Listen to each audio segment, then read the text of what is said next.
dear students, today I will discuss biography of Eugene O'Neill. Dear students, आज की video में मैं discuss करने वाली हूँ बायोग्राफी, इसका स्टाइल, यूजीन ओनील ने क्या स्टाइल यूज़ किया है, मॉर्निंग बिकम इलेक्ट्रा, जिसको हम प्रीवियस लेक्चर में डिस्कस कर चुके हैं।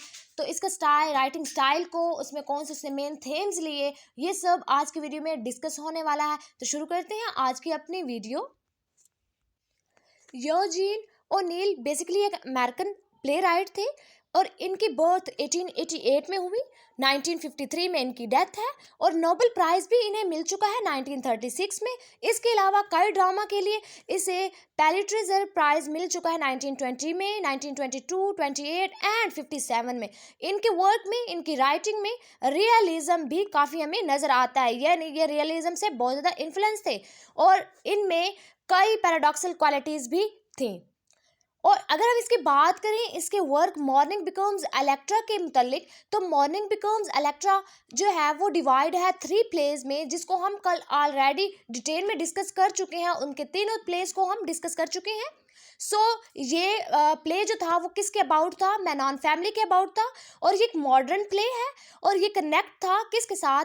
सिगमंड फ्रॉइड के पर्सपेक्टिव ऑफ साइकोलॉजिकल थ्योरी, यानी सिगमंड फ्रॉइड ने जो साइको एनालिसिस थ्योरी दी थी, उसका पर्सपेक्ट हमें इस प्ले में नज़र आया। अगर हम स्टाइल की बात करें मॉर्निंग बिकम इलेक्ट्रा की, तो इसका राइटिंग स्टाइल जो था वो बिल्कुल शॉर्ट, सिंपल सा, बट सम टाइम हमें सरियल नज़र आया है। अब ये जो सरियल है, ये किसे कहते हैं? गैर हकीकी तौर पर या गैर यकीन कह सकते हैं। ये स्टाइल हमें थोड़ा नज़र आया है। इसके अलावा इसका वर्क जो है वो किसके टुवर्ड था? रियलिज्म, जैसे कि हम पहले डिस्कस कर चुके हैं, रियलिज्म से बहुत ज़्यादा इन्फ्लुएंस था। इसके वर्क में हमें रियलिज्म प्रॉस्पेक्ट भी नज़र आया। इसके प्ले में कोई मॉरल मैसेज नहीं है और इसमें चंद विलन जो है उसको भी दिखाया गया है और इसके जो करैक्टर्स हैं उसमें वो फुल ऑफ एनर्जी हमें दिए गए हैं और उनके अंदर पैशन था, लस्ट का, ग्रीड था, एम्बिशन हमने देखी और लव भी देखा। मेजर थीम जो इस प्ले से कंसर्न करते थे वो क्या है? ओबेसिव लव, यानी एक ओबेसिव लव के तौर पर ये प्ले को दिखाया गया, यानी उसका मेन थीम प्ले का ओबेसिव लव दिखाया गया। इसके अलावा कंसर्निंग स्टाइल था, यानी ये जो प्ले था इसने एक कंसर्न दिखाई गई थी हमें सेपरेट क्राफ्टिवनेस और रोमांटिक वेल से एक सेपरेट अलग एक प्ले था, मैड प्ले भी इसको हम कह सकते हैं। इसके अलावा इसकी जो स्टेज डायरेक्शन थी वो किस पर फोकस करती? इंडिविजुअल करेक्टर, यानी हर करेक्टर के पर फोकस जो है इसकी स्टेज डायरेक्शन कर रही थी, यानी हर करेक्टर को एक प्रॉपर दिखाया गया था। इसके बाद स्टाइल जो है स्टाइल दिखाया गया, मैनी फैक्ट्स थे इसमें।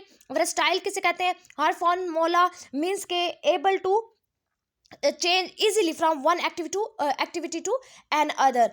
स्टाइल भी था इसके स्टाइल में हमें नज़र आया। इसके अलावा इस लैंग्वेज में, इस प्ले में जो लैंग्वेज यूज़ की गई तो वो कौन सी लैंग्वेज? बड़ी इफेक्टिवली लैंग्वेज यूज़ की गई और इसमें कोई जो है वो ग्रीक लैंग्वेज का एस्पेक्ट नहीं था, इसमें ग्रीक ग्रामर की लैग दिखाई गई और ये मॉडर्न प्ले है तो ये इंग्लिश लैंग्वेज में ही था टोटली, यानी इसमें जो हमारे पास ग्रीक लैंग्वेज थी उसका कोई प्रॉस्पेक्ट हमें नज़र नहीं आया।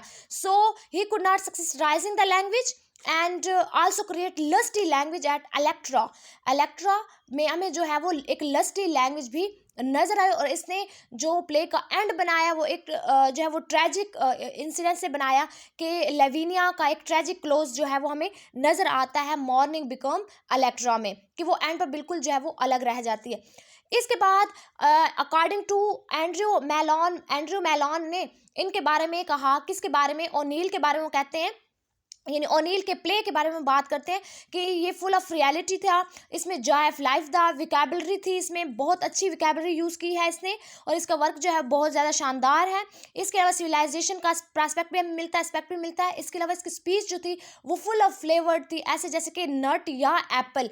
ये एंड्रयू मैलॉन के जो है वो क्वाइट्स हैं या कह ले, उनके मुताबिक ओनील के प्ले के बारे में उन्होंने बात की कि क्या है? फुल ऑफ जो है वो फ्लेवर्ड इसका ये प्ले है मॉर्निंग बिकम्स इलेक्ट्रा। कंक्लूजन, अगर हम कंक्लूजन की बात करें कि इस प्ले में जो है, इस प्ले का कंक्लूजन तो एक मैस्टरफुल और मास्टरफुल रेवोल्यूशनरी लैंग्वेज स्टाइल था ओनील का, और इसने एक्सपेरिमेंट किए successfully new techniques of drama. इसने कई न्यू टेक्निक्स जो है इस प्ले में हमें नजर आए। इसके अलावा इसके प्ले जो थे, तमाम प्ले वो मॉडर्न करैक्टरिस्टिक्स रखते हैं, क्योंकि इनका बिलोंग जो है वो अमेरिका से है। सो मॉडर्न प्ले जो है वो हमें दिखाया दिया, मॉडर्न करैक्टरिस्टिक्स इसके प्ले में हमें नजर आए। इसके अलावा मॉर्निंग बिकम अलेक्ट्रा जो है वो rich in dialects and possessing amusing style. और बेसिकली वैसे तो ये ग्रीक जो एस्किलस थे उनके वर्क का और स्टे का टोटल जो है वो ट्रांसलेशन कह लें, हमें इस प्ले में या टोटली प्लॉट जो था वो सेम सेम ही नज़र आया। यानी ये क्या था, एक मिक्सिंग दिखाई गई थी, एंशिएंट और मॉडर्न एलिमेंट्स की मिक्सिंग दिखाई गई है ओनील के प्ले में। तो डियर स्टूडेंट्स, ये थी शॉर्ट सी बायोग्राफी ओनील की, और उसका जो वर्क मॉर्निंग बिकम्स इलेक्ट्रा, उसमें कौन सी लैंग्वेज यूज़ की गई, उसमें कौन से थीम यूज़ किए, ये सब हमने आज की छोटी सी वीडियो में डिस्कस किया। आई होप आप लोगों को इस वीडियो से ये टोटली क्लियर हो गया होगा। Thank you for watching my video. अल्लाह हाफिज़।